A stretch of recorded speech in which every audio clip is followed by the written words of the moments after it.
абай Өскемен, Ускоман родной семей, мои песни лишь о ней.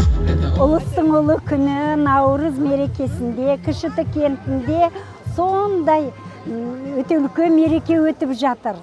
Концерт сондай жақсы өтті.